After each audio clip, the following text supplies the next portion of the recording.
ঘোষিত হোক, এটার সাথে আমরা সহমত, একাত্মতা ঘোষণা করার জন্য আমরা আজকে এই সমাবেশে এসেছি। এই এই যে সমাবেশটি হচ্ছে, আমরা জানতে পেরেছি যে তারুণ্যের অহংকার তারেক রহমান এখানে আপনাদের সামনে ভার্চুয়ালি ভাষণ দেবেন। হ্যাঁ, অবশ্যই সে ভাষণ দেবেন এবং তার ভাষণ শোনার পরে সকলে যাবে, তার বার্তা নিয়ে সবাই বাড়ি যাবে। মেহেন্দিগঞ্জবাসীকে আপনি কি বার্তা দিবেন? মেহেন্দিগঞ্জবাসীকে আমার ব্যক্তিগত বার্তা নেই, আজকে যে হাইকমান্ড তারেক রহমান সাহেব যে বার্তা দিবেন সেই বার্তা ধারণ করে আমরা মেহেন্দিগঞ্জ চলে যাব।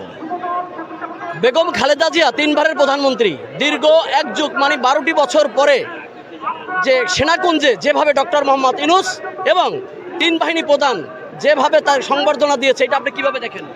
এটাকে অবশ্যই সম্মান করি, তার যথাযথ সম্মান প্রদর্শন করা হয়েছে।